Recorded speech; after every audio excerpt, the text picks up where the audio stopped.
Welcome to पाक drama TV. अस्सलामुअलैकुम नाजरीन, आज बात करेंगे 10 ऐसे ड्रामास की जो कि हर तरफ छाए हुए हैं। तो वीडियो शुरू करने से पहले आपसे दरखास्त है कि हमारे चैनल को सब्सक्राइब कर दें ताकि हमारी आने वाली तमाम वीडियोस का नोटिफिकेशन आपको मिलता रहे। नंबर 10, जिनज़ादा। इस ड्रामे को अगर आप अलामती कहानी के तौर पर देखें कि जन्नात दरअसल वो रवैये हैं जो इंसानों को खा जाते हैं तो लुत्फ दुबाला हो जाएगा।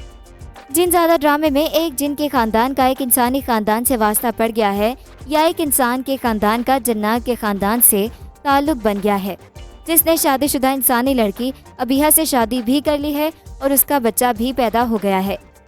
ड्रामे में जन्नाती किरदार ज़्यादा मजबूत और मुतहर्रिक हैं, जैसा कि नाम से जाहिर है जिनकी औलाद की बात हो रही है, इसलिए उसके बहुत से मनाजिर और वाक़यात को इंसानी अक्ल के पैमानों पर परखा नहीं जा सकता। कहने सुनने को तो इसे थ्रिल या हॉरर ड्रामा में शुमार किया जाएगा, लेकिन पाकिस्तानी ड्रामा सनत ने अभी ऐसी तरक्की नहीं की कि ऐसी किसी कहानी का बजट और तकनीक दस्तयाब हो। इसे अगर आप अलामती कहानी के तौर पर देखें कि जिन वो रवैये हैं जो इंसान को खा जाते हैं तो लुत्फ दुबाला हो जाएगा, क्योंकि एक तो कहानी असातीर जैसी है, दूसरे आउटडोर बहुत खूबसूरत है। आउटडोर ड्रामा हमारे यहाँ बहुत कम लिखा और फिल्माया जाता है क्योंकि इसके लिए बजट ज़्यादा दरकार होता है। नंबर 9, गुनाह। गुनाह ड्रामे की कहानी गैर रवायती है, लेकिन इस गैर रवायतीपन को जुनून की मंतक दी गई है और इसे यूं ही घरेलू कहानी बनाकर पेश नहीं कर दिया। ये एक ऐसी लड़की की कहानी है जिसकी वजह से खानदान की जिंदगियां और रिश्ते दांव पे लग गए हैं। ये मुख्तसर ड्रामा सीरियल है जिसका मिजाज वेब सीरीज वाला है। गुलनूर और गुलमहर दो बहनें हैं। गुलनूर की शादी मलिक हयात से हो जाती है और वो शहर आ जाती है। वो एक ताबेदार मिसाली और रवायती बेटी है। गुलमहर उसके बरक्स एक बागी और हासिद बेटी है जो अपने नसीब का मुकाबला अपनी बहन के नसीब से करती है और अपने ही बहनोई पे आशिक हो जाती है। ये जुनून मलिक हयात को भी उसकी तरफ मायल कर देता है। गुलनूर के 2 बच्चे हैं जिनको पढ़ाने एक लड़का आता है। जब मलिक हयात गुलमहर को कहता है कि वो अपनी बीवी को तलाक नहीं दे सकता तो गुलमहर जो तदाबीर करती है उनमें से एक तदबीर ट्यूशन वाले लड़के से गुलनूर की मोहब्बत या ताल्लुक होना है, जिस मंसूबे पर अमल करते हुए गुलनूर और उस लड़के को मंजिल से ही गायब कर दिया जाता है, गोया दोनों भाग गए। इस सब मंसूबे में मलिक हयात गुलमहर का साथ देता है। यूँ दोनों अपनी नई मंजिल की तरफ बढ़ते हैं, लेकिन गुलमहर के अंदर का एहसास जुर्म डरावने ख्वाब बनकर जाहिर होता है, जिनको वो दोनों ख्वाब समझकर पीछे छोड़ देते हैं। नंबर 8, जिंदो। जिंदो देखते ही जो पहला किरदार तारीख के औराक से जहन की कैनवस पर उभरता है वो झांसी की रानी का है। माई जिंदो ड्रामे में जिस तरह जुल्म के खिलाफ इस्तारा बनी है, वैसे ही झांसी की रानी ने अंग्रेज सरकार के खिलाफ मज़ाहमत की थी। तारीख में लिखा है कि लक्ष्मी बाई की शादी झांसी के महाराजा गंगाधर राव से हुई। इसके बाद की तारीख अपनी जगह, लेकिन किस्सा मुख्तसर, वो एक बहादुर औरत की अलामत बनी और आज तक इसी पहचान से जिंदा है। ग्रीन एंटरटेनमेंट आया और आते ही इसने नाजरीन में अपनी जगह बना ली और मकबूलियत की फहरिस्त में दर्जा अव्वल में शामिल हो गया।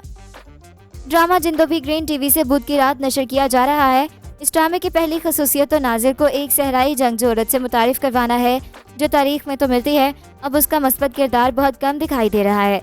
एक और खसूसियत ड्रामे की ज़ुबान है। इस ज़ुबान में शायद ये पहला टीवी ड्रामा है। ये ज़ुबान पंजाबी है, न सराइकी।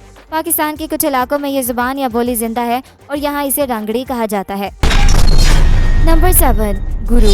ड्रामा सीरियल गुरु जैसे आते ही छा गया है, हर तरफ इसी की बात हो रही है, क्योंकि एक मुनफरिद बात तो हुई है। जेंडर के हवाले से हम अभी तक बात राज में करते हैं, पर्देदारी रखी जाती है। यहाँ पहला पर्दा जो उठाया गया है, सामने इंसान खड़ा नजर आता है जो एहसास भी रखता है और हसास है। तीसरी जिन्स मुखन्नस यानी ख्वाजा सराय या ट्रांसजेंडर, कोई भी लफ्ज़ इस्तेमाल कर लीजिए, पहला तारुफ इंसान ही का है जिसकी तमाम तर जिबलतें फितरी हैं। ड्रामे में इसी नुक्ते पर रोशनी डाली गई है। ट्रांसजेंडर बिल पास हुआ तो इसकी बहुत मुखालफत की गई, लेकिन एक इंसान होने के नाते सिर्फ किसी मुल्क में आपका शनाख्ती कार्ड ही ना बन सके तो आपके जीने मरने के तमाम मामले मसाइल बन जाते हैं। मसाइल इंसान को ज़्यादा हसास कर देते हैं। ये अफराद वो है जिनको स्पेशल अफराद इतनी कबूलियत भी समाज में नहीं मिलती, उल्टा इनका मजाक उड़ाया जाता है। ड्रामे में गुरु और उसके चेलों को भी ये सब सहना पड़ा है। ये समाजी रवैयों का अक्स है। ये मुआशरे की बीमार तस्वीर है जो दिखाई जा रही है। जहाँ से तस्वीर उठाई गई है वहाँ ज़्यादातर किरदार बीमार जहनियत और रवैयों से भरे हुए हैं। एक छोटी सी गरीब बस्ती की कहानी है जहाँ छोटे छोटे घरों में पहले ही बड़ी बड़ी कहानियाँ चल रही होती हैं, लेकिन इन बड़ी कहानियों की बजाय सबकी नज़र नफरत और बुग़्ज़ उस मोहल्ले पर है जिन्हें हम ख्वाजा सरा के नाम से जानते हैं। नंबर 6, मोहब्बत गुमशुदा मेरी। وقت نے جس رفتار سے سفر کیا ہے اس میں بہت کچھ نارملائز ہو رہا ہے۔ یہ الگ بات ہے کہ ہم اس حقیقت کو اپنی روایت پسندی میں مان نہیں رہے۔ ڈرامہ محبت گمشدہ میری نے اس سچائی کی طرف اشارہ کیا ہے۔ ڈرامہ نوجوانوں میں بے حد مقبول ہے۔ اس کی شہرت سرحد پار تک سے پکار کر کہہ رہی ہے کہ ایک بار ہماری ٹین ایجر نسل کی بات تو سنیں۔ یہ تو 5th جنریشن وار کی بات ہوئی، لیکن جوانی ہمیشہ اتنی ہی طاقت سے آتی ہے کہ سمجھنے سمجھانے کا موقع نہیں ملتا۔ ڈرامہ اسلام آباد کے جدید کلچر میں نوجوانوں کے جذباتی مسائل اور ان کے والدین کے تجرباتی مصائب دکھا رہا ہے۔ اچھی بات یہ ہے کہ والدین نے حالات کے مطابق لچک دکھائی۔ ایک جواز پر مبنی مکالمہ ہو رہا ہے جس میں دونوں نسلوں کی مجبوریاں سامنے آ رہی ہیں۔ دونوں ہی نسلیں سچائی پیش کر رہی ہیں، لیکن دونوں کی سچائی اپنے اپنے وقت کی سچائی ہے۔ نمبر 5، جھوم۔ ڈرامہ جھوم کے بہت چرچے سنے تو ہم بھی ڈرامہ دیکھنے پہ مجبور ہو گئے۔ جاندار کردار پروفیسر توقیر کا ہے، جو ہزاروں لوگوں خصوصی نوجوانوں کا جہاں دیدہ معلم ہے، لیکن اس کا اپنا اکلوتا انجینئر بیٹا آریان اپنی ڈگری اور وقت نہ صرف ضائع کر رہا ہے بلکہ وہ ایک بد مزاج، وسیلہ اور جنگجو انسان بن چکا ہے۔ اس کے مزاج کی وجہ سے لوگ اس سے دور ہی رہتے ہیں۔ ایک اینگری ینگ مین کی کہانی ہے جس کا باپ دنیا بھر میں غصہ اور جذبات کنٹرول کرنے پہ لیکچرز دیتا ہے اور اس کے علم کی شہرت دور دور تک ہے، لیکن وہ اپنے بیٹے کو اس مرض سے نہ بچا سکا۔ ڈاکٹر توقیر کو زندگی کے تمام فلسفوں پہ عبور ہے، لیکن وہ ان پہ خود عمل نہیں کر سکے۔ میاں بیوی کے رشتے کی تمام پیچیدگیاں وہ سمجھتے ہیں، لیکن ان کی اپنی بیوی ان کو چھوڑ کر جا چکی ہے۔ آریان کو اس کی ماں کی اس جدائی نے باپ سے بھی دور کر دیا اور وہ ایک جنونی انسان بن گیا۔ وہ جیل بھی رہا اور مینٹل ہاسپٹل میں بھی زیر علاج رہا۔ یہاں یہ واضح ہے کہ ہم دماغی علاج کو علاج سمجھتے ہی نہیں ہیں۔ نمبر 4، جیون نگر۔ ڈرامہ جیون نگر اپنی کہانی کے اعتبار سے یوں منفرد ہے کہ اس میں لیجنڈ سہیل احمد نے بیک وقت 2 کردار نبھائے ہیں۔ ایک کردار ببر شاہ عرف شاہ جی کا ہے جو جیون نگر کے باسیوں کا مسیحا ہے۔ دوسرا کردار پراسرار خواجہ سرا کا ہے جس کے بارے میں جیون نگر کے رہائشی کچھ نہیں جانتے، لیکن ایک بات ایسی ہے جس کے بارے میں مختلف کہانیاں مشہور ہیں اور وہ راز سب جاننا چاہتے ہیں۔ یہ بات جیون نگر کے لوگوں کے لیے پراسرار راز ہے کہ شاہ جی جو دن بھر علاقے کے مختلف کاموں اور سماجی خدمت میں مصروف رہتے ہیں، لیکن چاہے جتنا بھی ضروری کام ہو وہ چھوڑ کر رات 11 بجتے ہی اپنے کمرے میں بند ہو جاتے ہیں اور صبح تک کمرہ بند رہتا ہے۔ نمبر 3، 101 طلاقیں۔ زاہد احمد پاکستان کے ٹی وی کی تاریخ میں نئی سیریز 101 طلاقیں میں ایک بار بالکل مختلف انداز میں نظر آئیں گے۔ اوج پروڈکشنز کی ملٹی ورس انٹرٹینمنٹ کے اشتراک سے پروڈیوس کی جانے والی نئی سیریز کے کہانی کار اور ہدایت کار عمر اکرام میں شو کے ستاروں میں زاہد احمد کے ساتھ نوین وقار، انوشے عباسی، اسامہ خان، زباب رانا، فارس خالد، یاسر نواز اور ثنا عسکری شامل ہیں، جس میں زاہد احمد ایک طلاق یافتہ وکیل کا کردار ادا کر رہے ہیں۔ اس کامیڈی ڈرامہ میں وہ اپنے مختلف نوعیت کے کلائنٹس کے ساتھ اپنے دلچسپ انداز میں پیش آتے ہیں۔ سیریز میں مرکزی کردار طلاق کے لیے آنے والے جوڑوں کے ساتھ دلچسپ انداز میں پیش آتا ہے۔ نمبر 2، جھوک سرکار۔